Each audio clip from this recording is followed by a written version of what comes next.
MDH biryani મસાલા, પારંપરિક બિરયાનીનો અસલી સ્વાદ। असली मसाले सच सच MDH।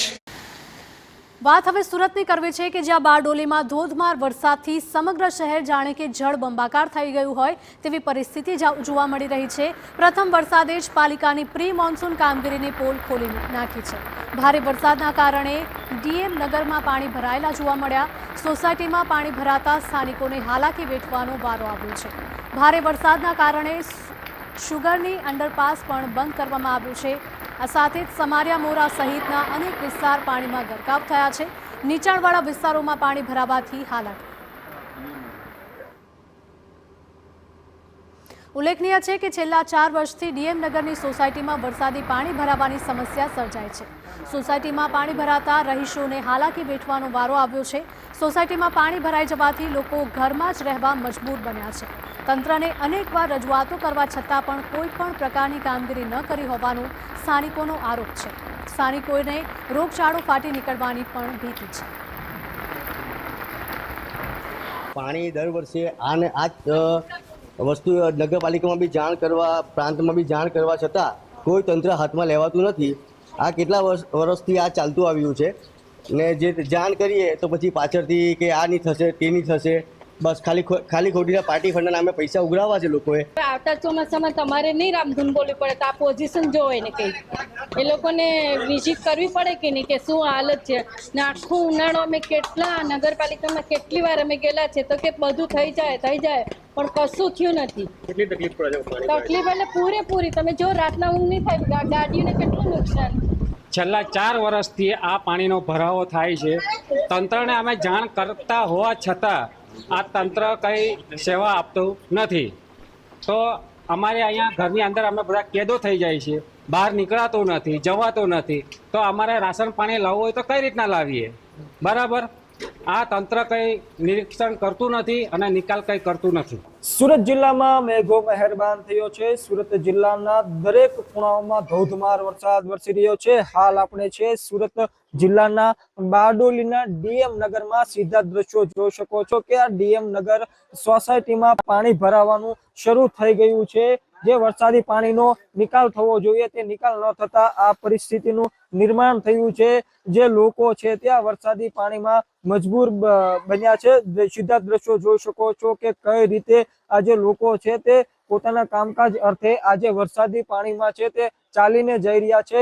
નગરપાલિકાને વારંવાર રજૂઆત કરવા છતાં કોઈ પણ નગરપાલિકાના જે જવાબદાર અધિકારીઓ છે તે ધ્યાન દેતા નથી, જેને લઈને લોકોમાં ભારે રોષ જોવા મળી રહ્યો છે। છેલ્લા 2 કલાકથી આ પ્રકારે સોસાયટીના રસ્તાઓમાં પાણી ભરાઈ રહ્યા છે। સતત પાણીના સ્તર વધી રહ્યા છે। જો નગરપાલિકા દ્વારા કોઈ પણ પ્રકારની કામગીરી કરવામાં નહીં આવે તો આ વરસાદી જે પાણી છે તે લોકોના ઘરમાં પ્રવેશી જશે અને લોકોની ઘરવખરી સહિતને ખૂબ જ મોટું નુકસાન પહોંચી શકે છે। જે ડ્રેનેજ લાઈનો છે તે ડ્રેનેજ લાઈનો બ્લોક થઈ જતા આ પરિસ્થિતિનું નિર્માણ થયું છે। આ વરસાદી પાણી સાથે હવે ગટરિયા પાણી પણ આમાં ભળી રહ્યા છે, એટલે લોકોને હવે રોગચાળો ફાટી નીકળશે તેવી પણ ભય સતાવી રહ્યો છે। મેહુલ ભોકડવા, TV9 સુરત। તો સુરતના આ દ્રશ્યો સામે આવ્યા છે। જ્યાં જુઓ ત્યાં બસ પાણી જ પાણી ભરાયેલું હોય તેવા દ્રશ્યો સુરત શહેરમાંથી સતત સામે આવી રહ્યા છે। સુરત પાલિકાની પ્રી મોન્સૂન કામગીરીના દાવા પોકળ સાબિત થયા છે। ગાંધી રોડ પર વોર્ડ નંબર 6માં ઘૂંટણસમા પાણી ભરાયેલા હોય તેવા દ્રશ્યો સામે આવ્યા। આશિયાના નગરમાં પાણી ભરાતા સ્થાનિકોને હાલાકી વેઠવાનો વારો આવ્યો છે। અનેક વખત રજૂઆત છતાં કામગીરી ન થયાનો આક્ષેપ લગાવ્યો છે। સુરત શહેરમાં ધોધમાર વરસાદને કારણે નીચાણવાળા વિસ્તારોમાં પાણી ભરાઈ ચૂક્યા છે, ત્યારે બારડોલીના આશિયાના નગરમાં ભારે વરસાદના કારણે ઘૂંટણસમા પાણી ભરાઈ ગયા છે, જેથી સ્થાનિકોએ સાવચેતીના ભાગરૂપે રસ્તો બંધ કરી દીધો છે। વોર્ડ નંબર 6ના મેઇન રોડ પર વરસાદી પાણી ભરાતા અહીંયા પાણીનો હજુ સુધી નિકાલ નથી થયો, જેના કારણે સ્થાનિકોમાં રોષ જોવા મળ્યો।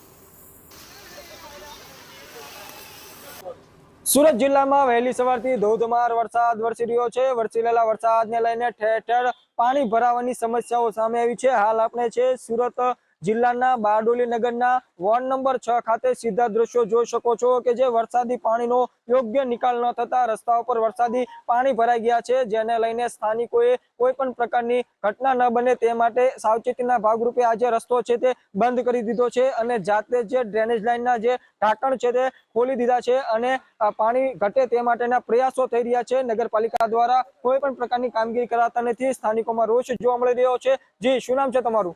મારું નામ સમીર પટેલ, હું સમાજ સેવક છું. આ વોર્ડ નંબર 6 અમારું જે છે એમાં આશરે 24 કલાકથી વધુ ટાઈમ થઈ ગયું છે, પણ અહીંયા આસ્યાનાનગરનો જે મેઇન રસ્તો છે અહીંયા 24 કલાકથી ઉપર સમય થઈ ગયો છે, પણ અહીંયા પાણીનો કંઈ નિકાલ આવ્યો નથી.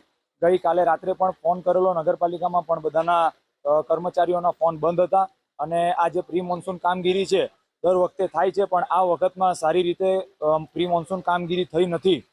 અને અહીંયા પછાડીના રસ્તા પર જે અમારી એક સ્કૂલ પણ આવી છે, એમાં સ્કૂલના નાના નાના બાળકો બહાર નીકળે, પણ રાતના અમારે જે ચેમ્બર ખોલી કાઢેલી હતી અમે લોકોએ, પણ એ ચેમ્બરના ઢાંકણાઓ પણ ખુલ્લા છે.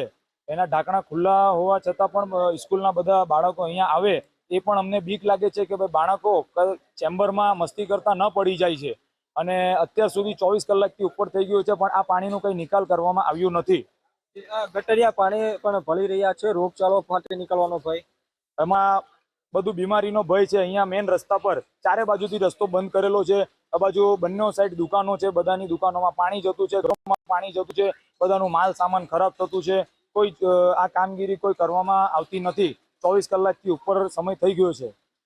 જે બિલકુલ, તો જે રીતે સ્થાનિકોના જણાવ્યા અનુસાર 24 કલાક જેટલો લાંબો સમય વીત્યો છે. વારંવાર ફરિયાદ કરવા છતાં જે નગરપાલિકાના જે જવાબદાર અધિકારીઓ છે, જે નગર સેવકો છે, તેઓની વાત સાંભળી રહ્યા નથી. વરસાદી પાણીના ભરાવા સાથે સાથે હવે જે ગટરિયા પાણી છે તે પણ ભળી રહ્યા છે, જેને લઈને સ્થાનિકોને ભય છે કે ક્યાંક રોગચાળો ન ફાટી નીકળે, જેથી જે પણ જવાબદાર અધિકારીઓ અને નગર સેવકો છે તે પોતાની એસી ચેમ્બર છોડી સ્થાનિકોની મદદે આવે અને આજે વરસાદી પાણીના ભરાવામાંથી હવે તેમને છુટકારો અપાવે તે ખૂબ જ જરૂરી બની ગયું છે. હજુ તો ચોમાસાની શરૂઆત છે, ત્યારે ચોમાસાની શરૂઆતમાં આ પ્રકારની સ્થિતિ સર્જાતા પ્રી મોન્સૂન કામગીરીના દાવા કરતા પાલિકાના સમગ્ર દાવા પોકળ સાબિત થયા છે.